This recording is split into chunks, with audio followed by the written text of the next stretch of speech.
Hello there and welcome back to The Closet Historian and back to my sewing room for another project today. And yes, you can pry Halloween from my cold dead hands. And as far as I'm concerned, we're just going to extend October indefinitely. On the channel this past year, I released a video all about how to modify the basic bodice block to have an all-in-one sleeve, sometimes called a kimono sleeve, even though again, nothing to do with kimono. And sometimes they're just called dolman sleeves, which usually refers to the longer sleeve version. And ever since I put up that video, I've had a lot of requests about whether or not there is such a thing as a long sleeve all-in-one sleeve, or if it can be modified into one. And the answer is yes. In fact, you've seen me do it here on the channel before if you've been watching all of my videos, because in the housecoat video here, I also show how to do the long sleeve version of an all-in-one sleeve. But today, I'm going to go ahead and just make a fall winter dress with the all-in-one sleeve all the way to my wrist, so you can see that yes, it can be done and see what it looks like in its finished form. I was inspired by these vintage patterns here to kind of cobble some sort of a design together with this all-in-one sleeve was the main basis for making this dress, but I also quite like this sleeve style and it's actually very cozy and comfortable to wear, so it's perfect for a fall winter dress. Let's jump on over to the blue patterning table of doom and get started.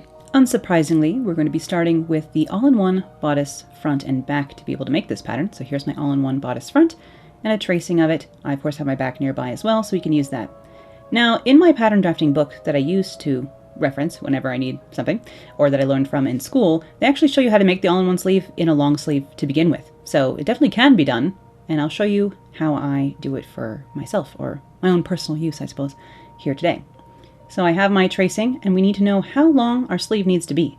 So usually, I think my arm is like 22.5 inches long, so I'm going to make this about 23 inches long from this shoulder point here. So this point is the original shoulder mark from the basic bodice block that gets transferred onto the pattern for the all-in-one, because it is an important reference point to use for things like this. So I'm going to make this about 23.5, it looks like, inches long, just to give myself a little bit of wiggle room, and that's, from my shoulder to the top of my wrist, basically, is what that measurement is.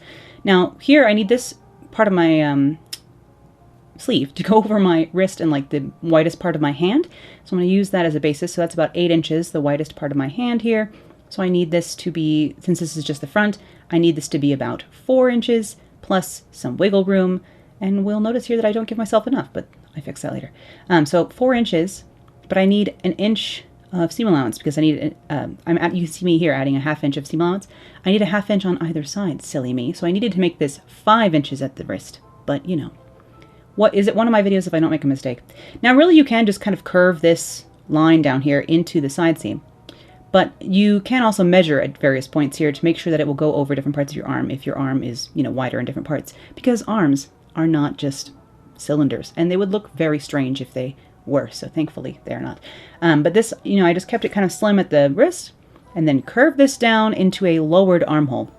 Now the regular kimono sleeve pattern that I'm tracing from already has its armhole lowered a bit, so I don't need to lower this much, but it does create kind of like a fun sort of bat wing shape to lower it a little bit more. It's very cozy and comfy. Also, for those of you who have expressed concern that, for example, when I say things like, oh, you can just wear a slip, I'm lowering the neckline by a 1/2 inch here, by the way, because I'm going to bind the neckline.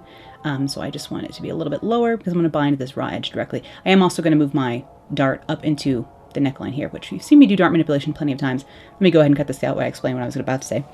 So this lowered armhole here means that the garment itself, this dress, will not touch my underarm area. So if you are someone who's concerned about being able to rewear your clothes more than once, but you may perspire in them, as being a human and all, this is one of those styles where it's it's not going to get a lot of soiling in the underarm, I suppose, because this doesn't touch the actual underarm area. So this is a good style if that is something that you're concerned about. You can wear a slip underneath this and just have to wash your slip as opposed to the dress necessarily. So every time you have to wash the slip, you don't always have to wash the dress. Hopefully you know what I mean. Hopefully that's not too gross of a recommendation. You're welcome. But here I am moving my dart. I've closed it at the waist. I'm moving it up into the neckline here. You can do whatever you want with this dart fullness. I've just decided to throw it up into the neckline today. And this dart is rather large still, so I am going to actually cut away the dart fullness, I suppose, which you can do anytime you want to just not have to deal with it. The dart is sewn in the same way, but you can see how this creates a stupid, silly shape here. So I'm just going to give myself an inch of seam allowance in here and just cut off the dart in excess inside. We don't really need it. It's fine. It's just kind of bulk, honestly. Most of the time I don't trim my darts like this, but it is perfectly acceptable. Again, I'm coming up from my apex 1.25 like usual, and drawing in my new dart legs here. Technically I could have measured this seam allowance from this, but it's not going to really matter as long as I keep track of what I'm doing. So here we go, here's the front. We have moved the dart into the neckline, and we have extended and lowered that sleeve sort of here. And we are going to do something quite similar for the back here, although we are going to need the front as a reference. So I'm going to go ahead and line up the front piece on top of my tracing of the back. Make sure I mark my neckline here, because of course I need to have that match up in a minute here. And then this is going to need to match up as well. So I'm just going to go ahead and trace the top of my sleeve here, after matching up that shoulder point once again. And this wrist portion will need to be the same, so I will copy that wrist portion, trace that a bit. But you'll soon run into problems, because you can see if you just trace this directly, it doesn't line up anymore. That's just because of not having opened up a bust dart into the back kimono bodice, sort of is what is causing this. So my back and front are not the same, mostly because I think I have such a huge difference in my bust size compared to like on my back. I don't have to allocate for those curves. So the sleeve on my back kimono is not the same as the sleeve on my front, and I do have to change things up a little bit on the back long sleeve version because of this. So I trace down to about the midpoint, and then you see if I walk this seam, it doesn't match anymore, and I trace from the like waist up. So now my underarm seam on the back piece is too long, but we can fix this. So no problem. Let me go ahead and cut that out. So again, we can walk this top seam, but this bottom one doesn't align, doesn't fit, despite having traced both halves sort of separately. And I did forget to change this neckline, so I'll just do that now. But here I'm going to draw a line from the shoulder down into the curve of the underarm. I'm not being very specific about this. About 45 degrees should be good. Now I'm going to line up that shoulder seam again, and then I'm just going to correct, like match this up properly, I suppose. You can see I'm matching up the side seams at the waist and lining that up, and then I will line up this, taking like a dart of fullness out, like so. So you can see now that this underarm seam lines up much better. And I still can walk that top one because it's a dart, so it came to nothing, so that top seam is still the same. But I can properly match up this bottom area now that I've taken out that extra dart of fullness. So this still matches up here, like so. And then now this I can walk down here as well, because eventually they need to be sewn together, so they do need to match up. But that's just kind of how I get around the weirdness of the back. To create a proper dolman sleeve, actually you swing this open the opposite direction on both the top, or the front and the back, to add more gathering in the underarm kind of area. To create like a larger bat wing shape or even more range of movement in the arm, you would swing this the other direction to make this larger down here in both the front and back. But for this, we have just our basic sort of version. It's a little bit lowered, but not too much. Here's the rayon I'll be using today. And I did trace a facing for the front of my bodice here as well. I'm not going to cut this on the fold. I am going to cut that with a center front seam because it does have a little bit of a V in the neckline of this as well. So here I'm trying to decide how I want to cut this out on my quite wide rayon twill that I'm using here today. It's a very floopy rayon twill today. Whew. Very floopy. Don't know if that was a good plan for myself. Well, I was already kind of sick to be using such a frustrating fabric, but you know, whatever. So I'm trying to figure out how I want to cut this out. On the lengthwise grain, it doesn't fit because this piece is ginormous. Now, a lot of times in vintage patterns, you will see that they just put a seam here for the sleeve. So it's still an all-in-one sleeve, practically, but it is cut in two pieces because of having to fit it onto the fabric. Or you can cut this in the crosswise, of course, as well, which is kind of what I end up doing here. So I'm cutting this out on the crosswise grain, and I have lined up the center back, as you can see here, with crosswise grain, or parallel to crosswise grain. Here I just noticed that this is about 45 degrees, this little cutoff area, and so I was like, well, I should just use that to cut some bias real fast. So I'm cutting 2-inch wide strips of bias here to be able to bind the neckline later. You can also use these kind of things to hem the sleeves and hem, if you wanted to, use bias for that. But I'm just, while I'm here, gonna cut that out. You can't really see that indication on camera, but I can barely see it. But because I lined up the center back here with the cross grain, I lined up the center front with the cross grain so that those were on straight grains.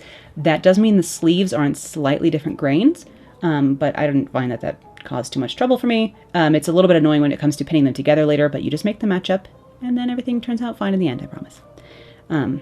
But, you know, your pattern might come out angles-wise different than mine because the exact angles of the arm and things like that are down to how much dart fullness you need in your original pattern, and because of course that I am a double D, or like a larger bust size, there's a larger difference between my bust and my waist size. It creates certain angles that you may not have as well. Everybody's pattern will come out looking different, you know. but the dress, hopefully style in the end, comes out looking quite similar. So here I am just transferring my... Oh, sorry, they're doing construction on my deck next door. I don't know if you can hear that hammering in the background. We're having some voiceover trouble today because A, I'm still sick, and I'm still goopy and coughing. So I'm trying to cut out my coughs and my voice clearing nonsense, and I probably sound like a gravelly mess. But alas, it's either that or nothing, you know? So yeah, I'm sick, and there's also construction in our neighbor's yard, so it's just a double whammy. But here I am just transferring over and pinning my back darts. Again, always nicer to do in something less floopy than this. But you know, for some reason I fall in love with floopy things. I love the color of this fabric. It's just this stunning, rich forest green. Heck yes. Delicious rayon twill, which has a lovely nice flow and drape to it, of course, but that is not the most fun thing to sew with, naturally. And a big tip for actually marking on this fabric is to press really hard on the ruler when you're drawing on this. When you notice when I'm also finger pressing this right now, so I'm just using the warmth of my hand to kind of press that a little bit. But on this, I'll show you. Take all my pins out here. I am using silk pins with this fabric because it's a little bit more delicate. But my poor silk pins get bent out of shape quite easily when I do that. So here I'm transferring my dart markings onto the fabric. And again, just because this dart is cut away, I treat it the same way I would any other dart. It doesn't really matter. And you can see I did add that tiny bit of V-neck at the neckline here, which I totally forgot to talk about, which is just great. You know, you'll see how that turns out in the end. So here, when I am marking down my dart leg, I'm holding the ruler quite tightly down to the table so that the fabric doesn't have a chance to move while I'm trying to draw with the colored pencil on it. Again, you could use Tailor's chalk or invisible ink, that stuff that disappears, whatever you like to use. But I like hold the ruler down quite stiff or like hard to the table. That way the fabric can't move around while I'm drawing that straight line. But anyway, now here I am pinning those darts. Just because it's cut away, it doesn't really change much of this. I'm still pinning the line on top of the dart leg on top of the dart leg, you know? It's not, it's just that triangle of fullness is missing, which is fine. It doesn't need to be there, technically. If you ever are working with a very bulky fabric, it can be nice to trim your darts for this reason. So again, I'm just finger pressing this a little bit so it stays flat. You can actually press these before you sew them as well. But again, that triangle's just missing. Set this aside for now. And then I have my facing pieces that I still need to cut out. So I'm grabbing a smaller piece of fabric and cutting that along the lengthwise grade in here. Just because I was trying to conserve fabric because I had about a yard left over, and I think it would make a nice blouse sometime. So I was trying to really conserve the rest of the yardage on this fabric because I had a little bit left over. I think I started with 3 yards of this. But again, it was 56 inches wide, so super wide fabric. I love working with wide fabric in general. I'm quite spoiled by it. Anytime I have to work with a 45, it makes me sad. Especially because with a 45 width fabric, sometimes I'll have to buy like 4 or 5 yards. With a nice wide width fabric, I can get away with making a dress and still having a yard left over to make a blouse. And I like that kind of thing. So usually when I'm buying fabric these days, I buy 2.5 or 3 yards if I don't know exactly what I'm making. Anyway, I'm sewing my darts here. And again, I'm so sorry my voice is so destroyed. It's not back to normal yet. Everyone else in my family got over this cold that my dad gave us all. Thanks, Dad. Love you, man, but why? Everyone else works from home, and my dad works in an office. Or not an office, but like a place. And therefore is suspect to germs. And I mean, he didn't give us the worst germs going around right now, as we know. But still had a cold, so that's a real bummer. But everyone else in my family is back to normal. And I'm still coughing. Goopy, I should say. But that's gross. You know what I mean. Here I am just pressing my darts now that those are sewn.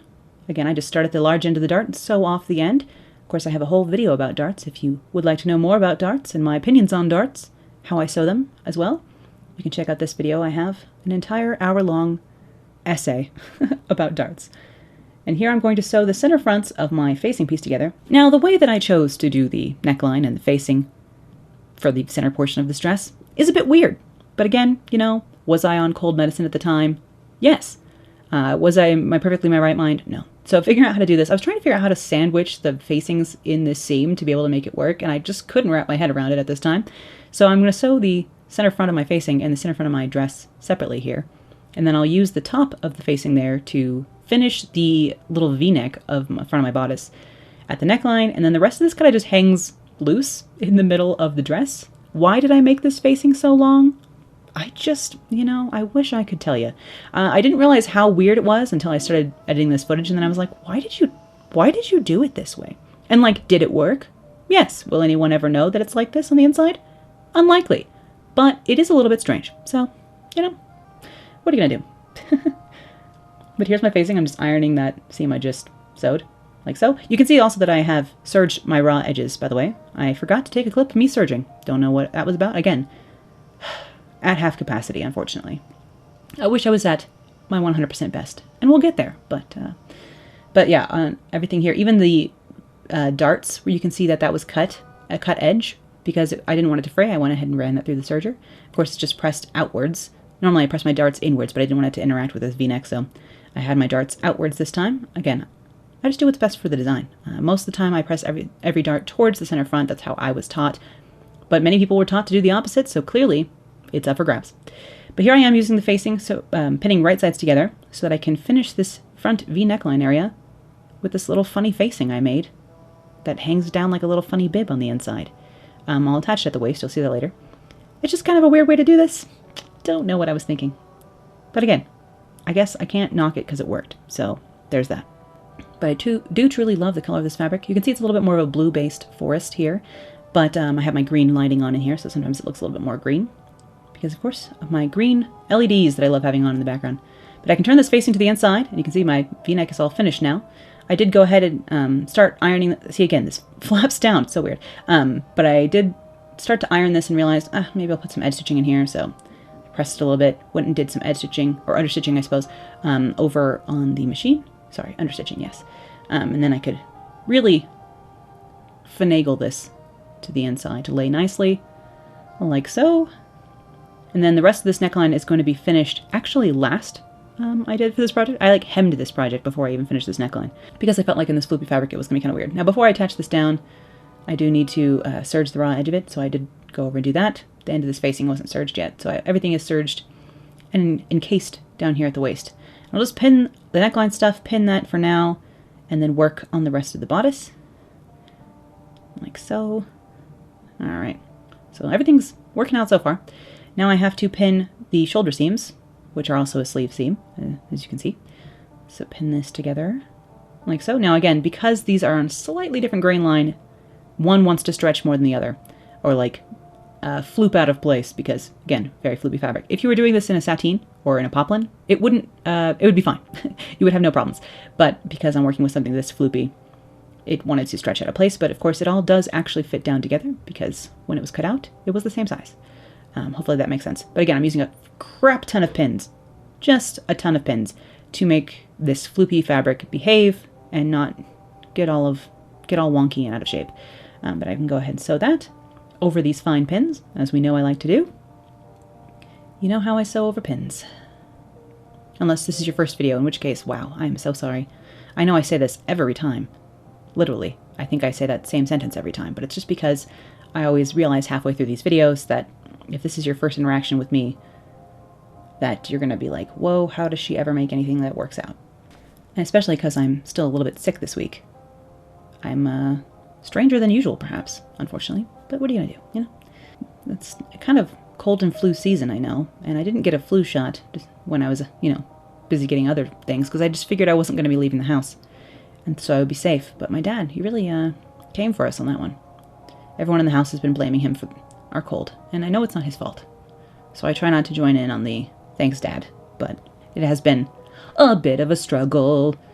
Of course, I had a lot to get done, and I finished up that Halloween lookbook just in time before I got ill, thank goodness. But then since then, on Halloween, as soon as that lookbook got up, honestly, that Thursday, I actually took that day off and went and saw The French Dispatch, which I really liked. I'm pinning the underarm and sewing that together, by the way. You can kind of see what's going on. You sew the top of the sleeve together, you sew the underside of the sleeve together. I went and saw The French Dispatch, which I quite enjoyed, but more importantly, I went and saw it in a 1930s theater, which was very nice, because I'd never been in that theater before, and it's very cool. And then after that, it was over for me, and I was in bed for 4 or 5 days, just because I was so fatigued, and was a goop machine, unfortunately. So I was like, I'm just going to sleep until this is over. I hadn't been sick since 2017, since maybe I worked out of the house. I haven't been sick since I started working from home, I guess. And I didn't enjoy it. I cannot recommend it. Now I have the entire bodice all sewn together, except for, of course, the sleeve hems aren't hemmed yet and the neckline isn't done yet.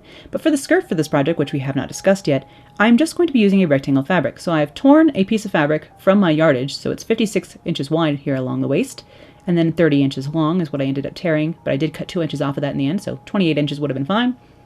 Depends on how long you want your skirt to be, but I'm just making a regular rectangle gathered skirt. Now, these are not usually my favorite skirts on me, but they are very easy to do, and it means you have a nice straight edge to hem later, which in a floopy fabric is a gift. So again, I just tore off the yardage here, and then I did 2 lines of gathering stitching along the top waistline edge of this with a 4-inch break in the middle. So the 4-inch break in the middle here is going along the center of the front waist, just so that that area is smooth. I've seen both gathered all the way along and this little break in the front on vintage patterns. Here I'm bringing all of my gathering threads to the top edge of the fabric here and tying them together, tying them off, so that I can just focus on gathering this other side. A lot of people, get mad about tying off gathering threads. I just do what works for me, and I recommend that you do what works for you, There's a lot of different rules in sewing. Everybody has different hard and fast rules, and so it makes me feel like, secretly, a lot of this is a lot more flexible than people let on. But here I'm just gathering everything down using those 2 gathering stitching until it fits to the size of the rest of my bodice here. And I will pin everything in place with, of course, once again, a bajillion pins. And I am just moving this gathering around with my fingers and making sure that no certain area is more gathered than others, I just want to space out this gathering so it's about evenly distributed across this space. So that's what I'm doing here. Wiggling everything around before I add a jillion pins to hold everything in place. And then I will sew this down onto the bodice, I suppose, at the waist. I actually went over this seam twice, just because it's, one line of thread holding the whole skirt and bodice together doesn't seem like it's secure, but if one thread snaps, your dress starts falling apart. So I just went over it twice. And of course, I forgot to film actually sewing this on. Well, I don't think I forgot to film. I think I pressed record in the in-between part. So I got me moving the camera on camera as opposed to me actually sewing the thing on camera. Oh well. You'll just have to trust me that I sewed this on over on the machine and that I didn't just attach it via magic. But look at all those pins. Woo! I want everything to be held in place strategically, I suppose. Some people don't use pins at all. Some people use a gathering foot to gather their fabric. I don't really know how that works. I haven't ever tried one before. I just do it by hand. Seems to work for me. All right, so that is now sewn on, and I can press that seam. Unfortunately, again, I did not get that on camera. You can see my zipper is waiting in the wings there. That is going to be the next step. I'm going to start putting in my zipper. And of course, I didn't even get me pressing that seam open. Goodness. Anyway, so here I am sewing the center back of the skirt together below the zipper. So I like to hold the zipper up to the back of the dress from the neckline down, see where it ends, and then sew from there down to the rest, just to start off with my dress half closed, I suppose. Once again, probably the best place to see how I insert my zippers is in the A-line skirt video. I do believe I did a more thorough job talking it through there, so I will link up to that here in a card if you want to see how I often do my zippers. Here I am actually just folding back each edge to the correct measurement instead of sewing it together and ironing it and taking it apart, just because, again, delicate, light, floopy fabric, easier to do it this way. But once I have that nice pressed edge, I'm going to line that up the right side right next to my zipper teeth, like you see me doing here. And I will take this over to the machine and have switched over to my zipper foot over on the machine so I can stitch this quite closely to the zipper teeth. So here I am, put that zipper foot down. This just allows me to get right close, like sewing a millimeter away, sewing this folded edge down to the zipper tape underneath. This will move a little bit on me in my experience. As you can see, I'm getting, every pin I remove, I have a little bit of excess. It works out fine. I just am aware of that and I calculate for it, I suppose. It does just inch along a little bit. This happens with nearly everything I use this method with. So I just try and pin the zipper expecting that it will crawl like this a little bit. So hopefully you see what I mean by that. This had like a little bit of like a weird melted spot next to one of the darts in the back, and I don't know what that was about. I think this fabric just had a tiny flaw in it and I didn't notice until this dress was mostly constructed. How nice. But I can just keep sewing this along all the way up. So I kind of gain like a ½ inch as I go. But that's all right. And I will leave the needle down, move the zipper pull out of my way, reposition, needle back down, and sew the rest of this right up to the end, like so. And then because this is a lapped zipper as opposed to a railroad or centered zipper, which a lot of people prefer, I prefer a lapped zipper. I'm just going to overlap this other side. So the left-hand side with its little folded pressed edge gets overlapped right over that zipper that is now installed on one side. And so I'm just overlapping that just a touch, pinning it into place, and then I can sew this down. And over here I move to the other side of the zipper foot. I'm just going to basically ride along like with this metal edge hitting the zipper teeth underneath the fabric so I can feel what's going on, even if I can't see exactly what's going on. But I am sewing right along the edge of the zipper teeth underneath the fabric, I suppose. Can't exactly see what's happening. But we're creating our overlapped zipper, our lapped zipper here. A lot of people prefer an invisible zipper, would work really well in a nice rayon like this as well. But I feel like invisible zippers tend to break. Like they'll work for the first like 7 times you wear the dress, and then you'll try and zip it up and the zipper is like coming apart on you. I don't think they're very reliable, so I'm not a fan of them. And of course, invisible zippers are not the most historically accurate choice for a 40s or 50s garment. In fact, a metal zipper would be the most accurate choice, but finding good metal zippers is harder. Someone gave me a link to some, and I want to give them a try. I just haven't splurged out on nice metal zippers yet. One day. But I have a lot of nylon zippers in my stash, so just keep using up these. Alright, so now my zipper is in, like so. I didn't do any reinforcement along the back edge of this just because rayon, like a twill structure, is quite strong, so I didn't feel I needed to. I do need to finish the neckline, but I'm going to just turn the edge of my sleeves twice and hem those first. I will just stitch those by hand. So I'm just going to turn that and finish those, and then I will also finish the hem of the skirt as well. I'm going to try this on first to make sure I have the right length for those. Just decide how I want to hem that. But again, I'm just turning this up about 1 inch and 1 inch to hem the skirt. And because it's a nice straight edge, I can hem it just like so. Easily enough, I suppose. Grab this bit of fuzz off of here. But my last step for this is to finish the neckline with some bias binding, is how I'm going to finish this one. You could have done a facing as well if you so wished, or if you fully lined this, then of course you could bagline it. Now for this, I was really tired of working with the floopy rayon, so this is probably the most inopportune place to put interfacing, because you want this to lay nicely against the neck, but I put some in there anyway because I was like, I am done working with this floopy fabric. My bandwidth for these things was not at its largest, but I'm just going to turn that nicely against the back here, and I'm just encasing this raw edge along the neckline in this bias tape. You could of course sew bias on like flat and then turn it to the inside and then visibly stitch it down. You could sew all of this by hand if you wanted to and visibly stitch it in. I'm going to use some decorative top stitching to sew this on. You could just top stitch it carefully like right next to the edge and like kind of catch the other side in doing so. But instead of stitching right next to the edge to start with, I'm going to do 3 lines of top stitching along this bias. So you'll have to, like, once we get over to the machine, trust my process. You'll see how it comes out. I'm actually really pleased with how this came out. So because I did a little bit of an extra tiny deco detail in the back, you'll see what I mean. But here at the front where this little triangle is, you kind of have to figure out what your original angle was for this so that you can make sure that you have the gap correct. This is how, I think there's an ancient Carta dress that they use this kind of detail up at the neckline where, again, it's just bound and then like triangles like are created by the gaps in the binding like this. So you kind of leave this little bit open in the middle, and I guess, of course it will be sewn to itself, but that little V at the neckline is left open.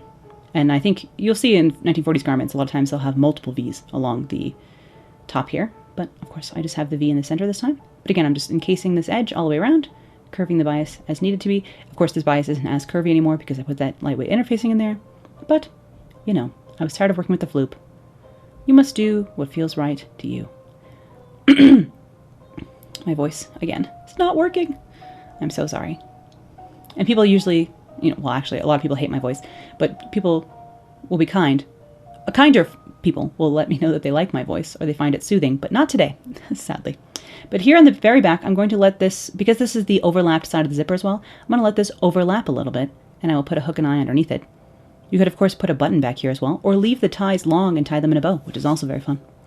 So if you did this with bias binding, but you like left the ties on either side, you could use that as a bow in the back of the neck, which can be very fun. But here I am stitching, and you're going to think, wow, right in the middle like that? Yeah. So basically I'm using the edge of my presser foot as a guide, and I'm just stitching right down the center of this almost, and then I will use the smaller end of my presser foot as a guide to stitch the rest of this. I have had some questions about like what style of presser foot this is, and as far as I know, this is just the normal presser foot for these older machines. So it's not like it's a like a specialized foot. It's just the normal foot for these old machines. Again, this is a Singer 99K machine. A lot of people have the featherweight machine, of course. This was supposed to be, I think, like the portable version of the 66 machine, which was a little bit heftier. Of course, this being a portable machine, it weighs about 21 pounds and is still cast iron. So goodness knows what the 66 weighs if the portable one is 21 pounds. This machine is from 1955. I highly recommend vintage machines. I never used to be like a stickler about this, or like interested, I suppose. Here again, I'm lining up that original line of stitching I just did with the small end of my presser foot and stitching along the bottom edge of this now. And I can remove my pins now because the binding is on. At this point, we're just being decorative. And again, even with 2 lines, it looks a little bit better. Almost looks like it's piped up here. Or not piped, but like corded because of that thicker interfacing in there. But of course, it's just the nature of the fabric, I suppose. Doing this corded would be interesting as well. I've never done cording because fiddly things in me. We don't normally get along. At the end of this, also, you can see I'm creating like a little box shape. So I'm following, instead of just sewing right off the end of this, I'm leaving the needle down, turning the project, and going up just to create a little bit of a deco detail here at the end. You can kind of see what I mean, hopefully. I'll show you in a close-up later. But yeah, I never used to be a stickler for these vintage machines. But now that I've become a convert, whew, I don't think I'll ever go back to using anything else. Especially as an apparel sewer. Apparel seamstress sewer, yeah. I only ever really use straight stitch. So I only ever need a high-powered straight stitch machine. And these work great. Anyway, here's what that looks like in the end. So I think you can agree that looks nice, right? I think so. This little kind of geometric detailing at the overlap there, and I need to sew on a hook and eye, of course, right there, just to keep this closed. I'm actually going to use a hook and bar to keep this closed as opposed to an eye. You could use whatever you have laying around. You have to adjust the placement a little bit if you're using an eye versus a hook, of course. But I'm just going to sew this down visibly to the inside of this. And then this dress will be finished because, of course, I had already hemmed the sleeves and the end. So this was my last step for this dress. I don't know why I was like dreading doing the neckline because it was fine. But I was kind of dreading it, so I hemmed everything first. But this dress I'm very pleased with from the waist up. And it is kind of reminding me why I don't do gathered skirts, because I just don't think they're as flattering on me. You'll have to let me know if you disagree. I definitely think it looks better in the, like, when I was editing this, I was like, oh, that doesn't look bad. But in person, or like when I'm trying the dress on myself, I'm like, I don't know, I just don't really like full skirts on me unless they're a circle skirt, I suppose. But I just really didn't want to hem a curved edge with this floopy fabric. So doing a gathered skirt like this was a little bit of a lazy gal's choice for me, just so I have that straight edge to hem along the bottom. But next time I think I will go for like a pencil skirt with pleats, or like just a different, like if I want a straight cut hem, I think I will do it differently. I almost pleated this one, but then I was like, nah, I'm just going to gather it. Gathering was used in the 1940s, of course, but you'll let me know.